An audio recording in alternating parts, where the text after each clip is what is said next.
Assalamualaikum warahmatullahi wabarakatuh. Yang terhormat Ibu Eva Fahru Asani MPD selaku dosen mata kuliah pembelajaran Bahasa Indo MI atau SD, dan tak lupa juga kepada teman-temanku yang saya banggakan. Di sini langsung saja saya akan memperkenalkan diri dari kelompok kami yang terdiri dari Afrihati Sawama, Vina Zuliana, Yuyun Kusuma Dewi, Nani Almira, Vina Amalia, Umi Mardiah, Roihatun Nur Safaah, dan Nela Nur Roihana. Langsung saja materi yang pertama, saya sendiri yang menyampaikan. Pengertian metode global. Metode berasal dari bahasa Yunani yaitu meta dan hodos. Meta artinya melalui dan hodos artinya gaya atau cara. Jadi metode adalah istilah yang digunakan untuk mengungkapkan pengertian atau cara yang paling tepat dan cepat dalam melakukan sesuatu, atau juga suatu cara agar tujuan pengajaran tercapai sesuai yang dirumuskan oleh pendidik. Oleh karena itu, pendidik perlu mengetahui atau mempelajari beberapa metode mengajar pada saat mengajar. Sistem pembelajaran itu sangat penting. Karena apa? Karena keberhasilan pembelajaran sangat ditentukan, itu tergantung pada cara guru untuk mengajar dalam metode pembelajaran. Nah, yang selanjutnya yaitu pengertian global. Global adalah istilah umum yang merujuk pada beberapa pengertian, antara lain secara umum dan keseluruhan, secara bulat, secara garis besar, bersangkut paut, mengenai, atau meliputi seluruh dunia. Menurut Kamus Besar Bahasa Indonesia, pengertian global adalah kata yang artinya secara umum, secara garis besar, secara keseluruhan meliputi seluruh dunia. Nah, jadi dapat disimpulkan bahwa pengertian global adalah sebuah kata sifat yang memiliki arti atau makna secara keseluruhan yang meliputi seluruh dunia. Selanjutnya yaitu pengertian metode global. Apa sih metode global? Metode global adalah metode yang diawali dengan penyajian beberapa kalimat secara global atau secara menyeluruh. Menurut Purwanto, metode global adalah metode yang melihat segala sesuatu sebagai keseluruhan. Depdiknas juga mendefinisikan bahwa metode global adalah cara belajar membaca kalimat secara utuh. Nah, biasanya untuk membantu pengenalan kalimat ini biasanya digunakan sebuah gambar. Nah, gambar tersebut akan dituliskan kalimat yang merujuk pada makna gambar. Atau siswa juga bisa menguraikan kalimat menjadi kata, menguraikan kata menjadi suku kata, dan menguraikan suku kata menjadi huruf. Adapun pendekatan yang digunakan dalam metode global ini lebih menekankan pada struktur kalimat. Metode global ini biasanya diterapkan pada siswa kelas rendah. Jadi, kesimpulan dari metode global adalah pengajaran bahasa untuk mengajarkan membaca dan menulis secara permulaan dengan menyajikan satuan bahasa secara utuh dan menyuruh siswa untuk mengenal dan menyalinnya secara keseluruhan. Terima kasih. Membaca permulaan dengan menggunakan metode global itu ada 4. Yang pertama, mengenalkan kalimat yang utuh disertai dengan gambar. Nah, pada tahap ini, kalimat yang dikenalkan itu adalah kalimat yang sederhana, yang sudah dipahami, dan yang sudah dikenal oleh siswa atau anak-anak. Dan pada tahap ini juga guru menggunakan gambar yang utuh, sehingga murid itu bisa melihat atau bisa memahami apa sih kalimat yang akan dipelajari. Misal, Andi sedang bermain bola, maka guru membawa gambar anak bermain bola. Nah, Pak, itu juga murid juga bisa memahami bahwa oh ternyata arti dari kalimat pada gambar ini itu adalah bermain bola. Nah, yang kedua itu adalah menguraikan kalimat tanpa gambar. Setelah dirasa siswa itu sudah mampu membaca dan sudah mampu memahami dengan benar, maka guru boleh tidak menggunakan gambar alias langsung dengan kalimat gitu. Misal, Andi sedang bermain bola, itu ditampilkan tanpa adanya gambar. Selanjutnya dijelaskan oleh Mbak Royhati Nurus Safa. Nomor 3, menguraikan kata menjadi suku kata. Langkah ini dilakukan apabila langkah sebelumnya dapat tercapai dengan baik dan benar. Kalimat yang telah diuraikan di atas maka diuraikan kembali menjadi suku kata. Nomor 4, menguraikan suku kata menjadi huruf. Setelah peserta didik dapat menguraikan kata menjadi suku kata, maka langkah selanjutnya adalah menguraikan kata menjadi huruf. Setiap pembelajaran memiliki kelebihan dan kekurangan tersendiri. Tidak ada metode yang paling baik dalam proses pembelajaran. Semuanya pasti memiliki kelebihan dan kekurangan. Begitu pula pada metode global ini. Kelebihan metode global yang pertama, memenuhi kebutuhan siswa yang memiliki sifat ingin tahu terhadap sesuatu. Sifat ingin tahu tersebut yang dimaksudkan yaitu rasa ingin tahu. Semisal itu guru membawa buku yang bertema tematik satu misalkan ya. Nah, nanti siswa itu pada kepo nantinya.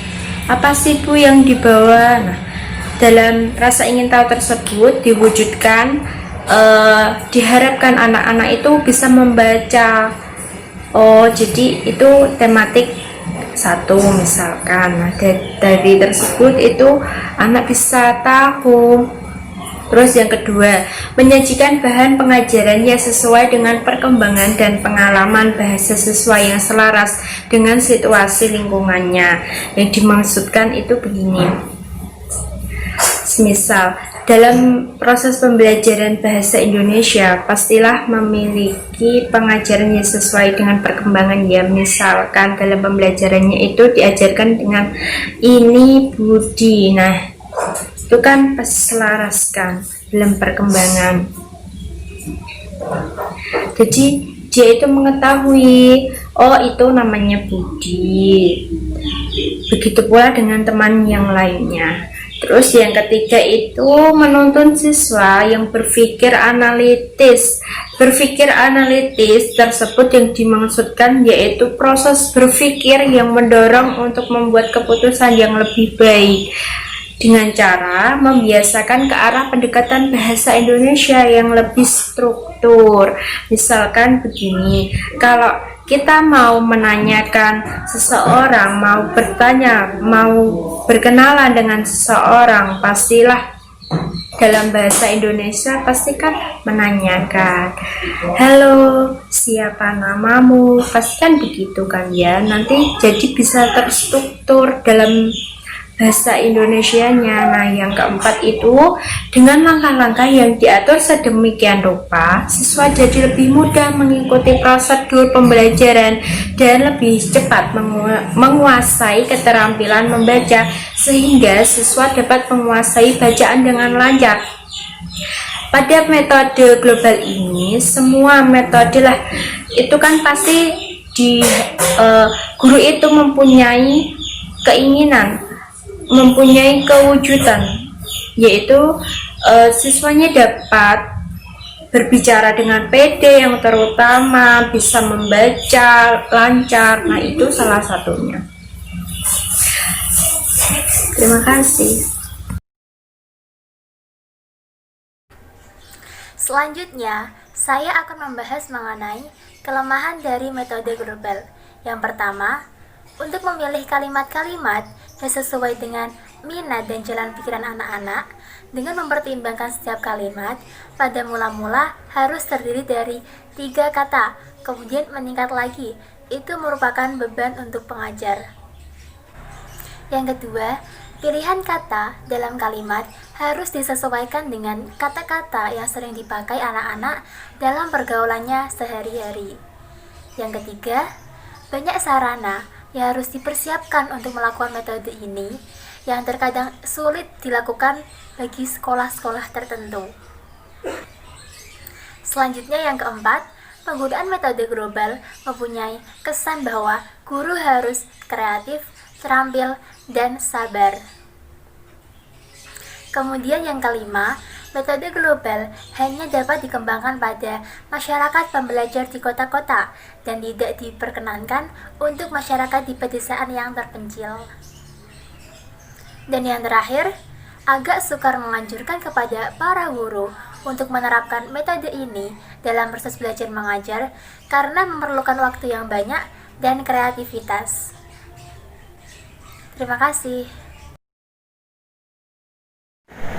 Adapun contoh dari metode global yaitu dari satu kalimat, misal satu kalimat minimal dari 2 kata. Dari satu kalimat itu dibagi menjadi per kata, kemudian per huruf. Contohnya, ini buku, dengan memperlihatkan gambarnya. Kemudian dieja menjadi 2 kata, yaitu ini buku. Kemudian dipecah lagi menjadi 4 kata, ini buku.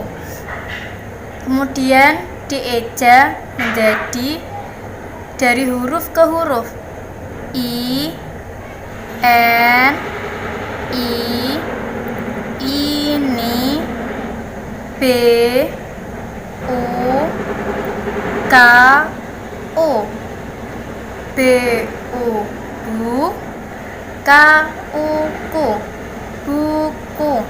Kalau dijadikan satu menjadi ini buku, sambil diperlihatkan gambarnya, ini buku. Setelah kita mempelajari langkah-langkah dalam metode global, kita lanjut ke penerapan dalam penggunaan metode global. Di sini saya menggunakan media gambar. Gambarnya ada topi dan juga apel, ya. Nah, sebelum memulai pembelajaran, guru bisa mengajak siswa untuk bernyanyi. Nah, untuk lagunya bisa disesuaikan dengan gambar yang sudah kita persiapkan. Misalnya topi, guru mengajak siswa bernyanyi "Topi Saya Bundar". Lagunya dinyanyikan sampai selesai, kemudian guru bertanya kepada siswa, benda apa yang disebutkan dalam lagu tersebut? Kemudian siswa menjawab, topi, seperti itu. Iya, benar. Kemudian guru menampilkan gambar topi ini. Dijelaskan, ini topi. Topi itu terdiri dari 1 kata, yaitu topi. Kemudian dijelaskan lagi. Nah, 1 kata ini bisa dipecah lagi menjadi suku kata, yaitu T, O, P, I. Kemudian suku kata tersebut bisa dipecah lagi menjadi huruf-huruf, yaitu T, O, P, I. Seperti itu. Jadi tidak hanya benda saja, bisa berupa hewan, tumbuhan, ataupun buah-buahan seperti buah apel, ya. Kemudian dijelaskan lagi seperti ini. Apel itu adalah terdiri dari 1 kata, yaitu apel, 1. Kemudian 1 kata tersebut atau kata tersebut bisa dipecah lagi menjadi suku kata, yaitu A, P, E, L. Suku kata tersebut dapat dipecah lagi menjadi huruf-huruf, yaitu A, P, E, L. Dibaca apel, seperti itu. Nah, itu dilakukan secara berulang-ulang sampai siswa itu paham. Setelah itu, guru bisa menunjuk salah satu siswa untuk maju ke depan. Itu tugasnya nanti siswa itu menyusun kembali huruf-huruf ini, huruf-huruf menjadi suku kata. Misalnya apel, ya, apel. Kemudian guru menyuruh siswa, coba tuliskan suku kata dari apel. Kemudian ditulis. Setelah itu suku kata tersebut disusun lagi menjadi kata, seperti itu, ya. Nah, itu dapat dilakukan secara berulang-ulang sampai siswa paham betul